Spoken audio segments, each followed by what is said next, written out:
네, 이제 대선 레이스, 길고 긴 대선 레이스가 끝이 나게 됩니다. 대선 레이스가 끝나면서 정말 끝났으면 좋겠어요. 또 그 뒤에 또 뭐 이런저런 얘기들이 많아질까 봐 그렇기도 한데, 자, 정책 검증 굉장히 잘 안 되고 있다 이런 얘기 있었지만 기후위기와 같은 과학 이슈들이 나름 화제성 있게 다뤄지기도 했습니다. 그리고 신장기업에서도 끈질기게 정책 검증해 가고 있는데요. 대통령 선거가 끝난 이후에 과학 이슈들이 어떻게 정책으로 변모할지 우리 대통령을 위한 과학에서 계속 짚어보겠습니다. 건국대 상어교양대학 이종필 박사님 나오셨습니다. 안녕하세요. 안녕하세요. 이종필입니다. 네. 자, 정책이 잘 안 보인다, 뭐 비호감 대선이다 이렇게 얘기는 했지만 적어도 토론회에서 탄소 중립, 아리백, 그린 텍소노미, 뭐 탄소 국경세 이런 등등의 얘기들이 나와서 공부하는 계기가 되기도 했다. 네. 이런 생각이 들어요. 그래서 요 뭐 긍정적 측면이 네. 있다면 좀 과학 분야에서 어떤 게 있었을까요? 그 방금 말씀하셨던 그런 용어들이 사실 그러니까 대중화되지 않은 용어들이고 그러니까 뉴스에 이렇게 나와도 비중 있게 사람들에게 다가가지 않았던 것 같은데 네네. 그 몇 안 되는 토론회 때 한두 마디 후보님들이 하시는 바람에 전 국민이 사실은 이제 알게 됐죠. 그 사실은 기후 위기에 대해서 이게 그 위기감이 우리나라는 좀 상대적으로 약해 보였거든요. 맞아요. 언론에서 뭐 다루는 거라든지 위기감이 낮았는데 그래도 어쨌든 이런 그 핵심 용어들 관련된 용어들이나마 이렇게 좀 전 국민들이 알게 된 거는 어쨌든 긍정적인 일이지 않느냐.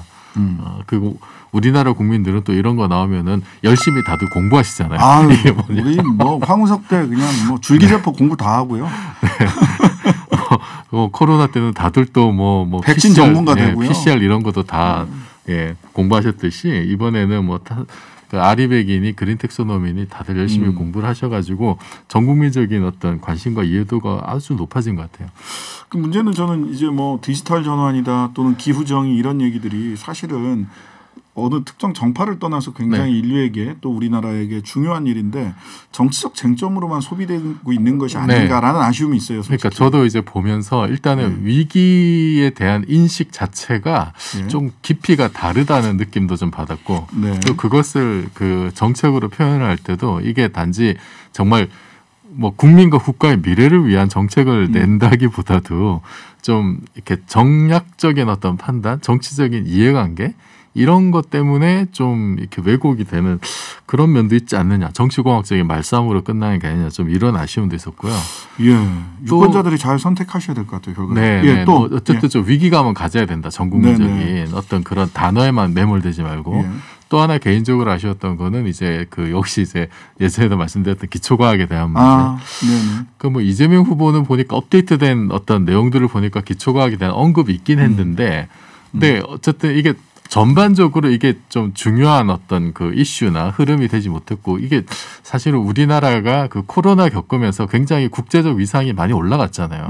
많이 올라갔고 그 방역 선진국 모범 사례로 꼽히면서 외신이나 뭐 네이처 인덱스나 이런 데서도 한국의 과학에 대한 어떤 관심 분석이 많아졌는데 그중에 거기 항상 들어가는 게 기초과학에 대한 어떤 관심과 투자였거든요. 근데 이런 것이 상당히 좀 그 거의 뭐 어떤 논쟁이나 관심에 어떤 오르지 못했거든요. 선거 기간에. 그리고 사실은 또 보면은 우리가 작년에 그 누리호도 쏘아 올렸고 이제 뭐 미국하고 미사일 협정도 이게 뭐 그 없어지고 아르테미스 계획에 함께 참여하게 되고 우주로 갈 수 있는 여러 가지 여건들이 좋아졌는데 그러면 우주는 우리에게 무엇인가? 거기에 대해서 우리가 지금 뭘 준비해야 되느냐? 뭐 이런 논의도 사실은 굉장히 필요한데 그런 것도 이번 대선 기간에 거의 찾아볼 수가 없었죠. 그런 건 없었어요. 기초과학 그다음에 우주전략. 우주전략 관련해서 사실은 그 미사일 지침 폐기 이런 게 전부 다 우주전략과도 연관돼 있는 그리고 그게 사실은 조금 한 발 더 나가면 국가 안보하고도 굉장히 중요한 문제입니다. 지금 뭐 우크라이나 사태도 있습니다만. 그런데 이런 것들이 좀 이렇게 그 중요성에 비해서는 많이 좀 다뤄지지 못한 부분 이런 건 좀 아쉽게 여기십니다. 거시전략, 기초과학도 그렇고 기후정의도 그렇고 또는 안보 또 우주전략 이렇게 거시적인 전략, 거시적 비전과 관련돼서 큰 칼싸움은 없었다. 그러니까 뭐 이제 말하자면 메가 공약 같은 예, 게 메가. 이제 없었다. 예. 좀 그 긴 호흡으로 보는 예. 이런 것보다는 아주 그러니까 좀 미시적으로 뭐 소확행 공약 이런 데만 좀 들어갔던 것 같아요. 그게 필요하긴 합니다만 네, 네. 상대적으로 지금 여러 가지로 지금 전환기잖아요. 기후위기도 네, 네. 마찬가지고 우주시대도 맞이하고 좀 그런 게 좀 아쉽습니다. 자, 지난 2일 날 열렸던 마지막 토론회에서도 안철수 후보가 윤석열 후보에게 좀 어려운 질문을 네. 던지기도 했습니다. 자, 음성 한번 들어보시죠. 철강 생산할 때 탄소가 굉장히 많이 배출됩니다. 그건 어떤 방법으로 해결이 가능할까요? 우리 안 후보께서 좀 잘 아시면 좀 저와 우리 시청자분들께 좀 설명해 주시면 안 되겠습니까? 저는 이게 네. 정말로 중요한 거라고 말씀드리는 겁니다. 사실 우리나라에서 가장 많은 CO2를 생산하는 산업 중에 하나가 바로 철강 산업입니다. 그 탄소 포집하지 않습니까? 그래서 포집하지 않습니다.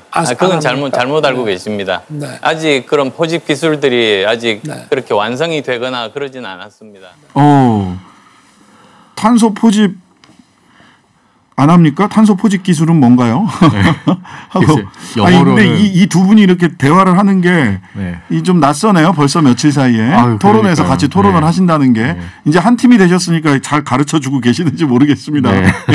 탄소 포집 기술이라는 게 뭐예요? 이게 이제 영어로는 이제 CCS Carbon Capture and Storage로 이제 CCS라고 하거나 여기에 그 활용까지 넣어가지고 Utilization, CCUS라고도 이제 좀 많이 얘기를 하는데요. 그러니까 지금 우리가 탄소를 인위적으로 많이 배출을 해서 그것이 기후 위기에 이제 굉장히 그 주범으로 생각되고 있는데 그러면은 그렇죠. 그걸 해결하는 한 가지 방법은 당연히 탄소 배출을 줄이는 것도 있지만 배출하는 탄소를 이거를 다시 모아가지고 다른 식으로 저장하거나 활용을 하면 그 기후위기 해결 방안이 될 수 있지 않겠냐 이제 이런 아이디어고요. 네. 그래서 이게 1단계로는 우선은 이걸 이제 포집을 해야겠죠. 네. 그래서 포집을 하는데도 이제 여러 가지 방법이 있습니다. 그 뭐 이제 습식 방식, 흡착 방식, 뭐 분리막 포집 이런 몇 가지 방법들이 있는데 습식 방식은 이게 탄소를 모아놓고 이거를 그 흡수하는 용액이 있으니까 화학적인 방법으로 물에다가 거죠. 네. 용액에다가 용액에다가 뭐 아민 용액이라고 하는데 여기 이걸 이제 살포를 하면은 그러면은 그 이산화탄소하고 반응을 일으켜 가지고 이제 아민 탄산염이라고 하는 걸 이제 형성을 하게 되고 이게 흡수율이 좋대요.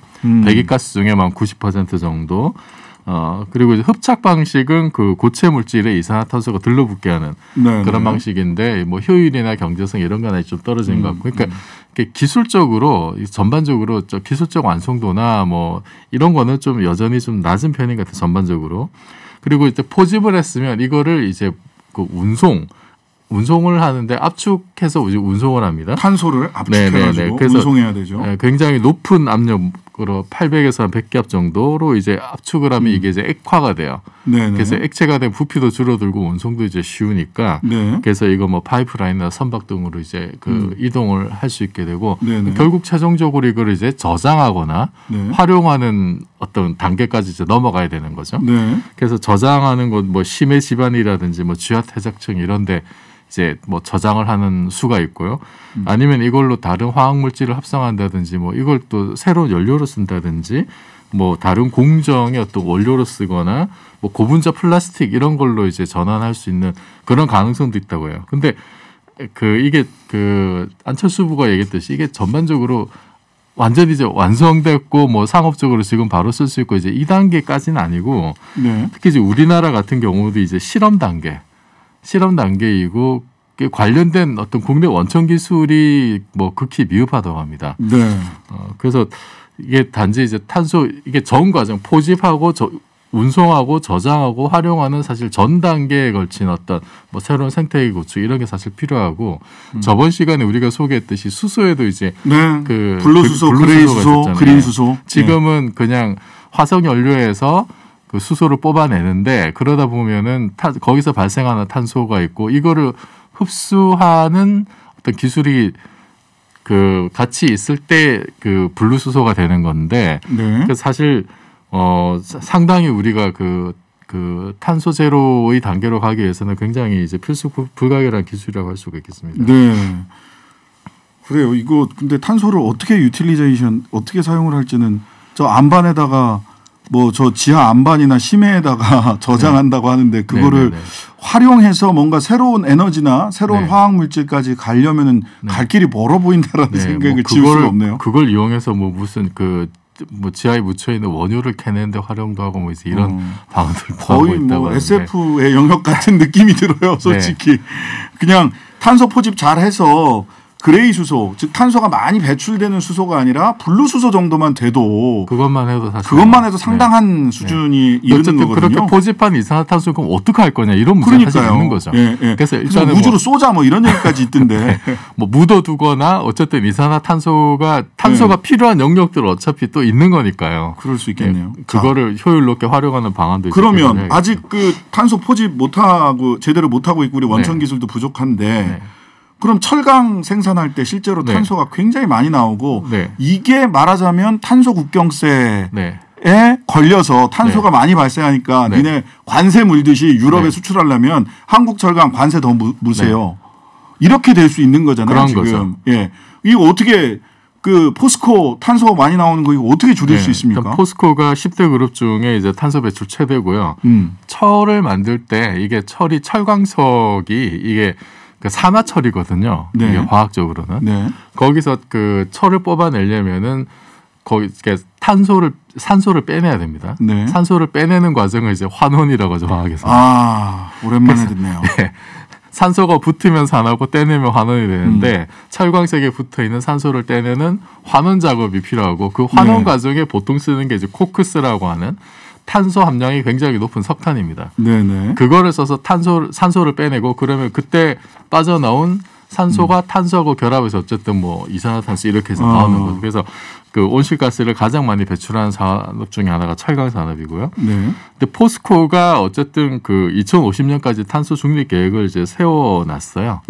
그래서 지금까지 환원제로 이제 그 탄소를 썼기 때문에 탄소 발생이 많은 건데 그러면 환원제로 탄소 말고 다른 걸 쓰면 되지 않겠냐 이게 이제 기본 아이디어입니다. 이건 좀 뭐 가능성이 좀 있는 거죠. 안 하면 안 되는 거죠 지금. 지금은 그래서 이제 나온 게 수소 환원 방식인데요. 그래서 그 수소를 이용한 하이렉스 방식 공법이라는 점점 어려워집니다. 어쨌든 공법이 있고 2050년까지는 포스코도 그걸 하겠다는 거고 현재로서는 안 되고 있다. 탄소 포집이. 안 되고 있는데 그 어쨌든 그 중간 단계로 포스코 같은 경우에 보니까 파이넥스라는 어떤 기술이 있대요. 이거는 완전히 그 수소를 100% 쓰는 건 아닌데 수소가 25%에 일산화탄소 75% 정도.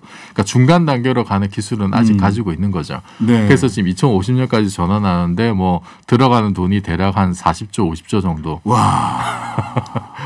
이거 기초과학을 빨리 더 활성화해서 이거 좀 제대로 해야 될 것 같아요. 그러니까 정부에서도 사실은 뭐 이제 세제 지원이나 이런 것도 좀 필요할 것 같고요. 그리고 그 사실은 그 뭐 대학이나 이런 연구소들에서 이런 좀 벤처 연구인 거잖아요. 사실 이런 거는 그런 거를 좀 많이 지원해서 다양한 가능성들을 여러 분야에서 좀 이렇게 좀 시도를 해보고 그 중에 좀 그 가망이 있는 것들 이렇게 좀 산업과 연계하는 좀 그런 장을 정부가 좀 많이 만들어야 되지 않을까 싶습니다.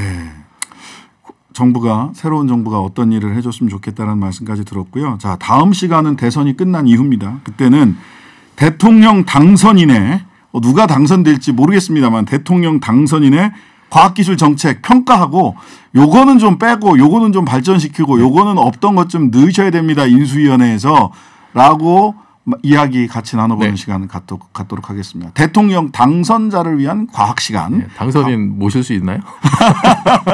당선인을 위한 과학 시간. 전에도 말씀드렸습니다만은 이거 신장기업 이 대통령을 위한 과학 잘 들으셨으면 TV 토론에서 과학 용어 몰라서 망신당하는 일은 없으셨다. 이 점 명심하시고 누가 당선되시든 당선인을 위한 과학 다음 주에 같이 여러분들과 말씀 나눠보도록 하겠습니다.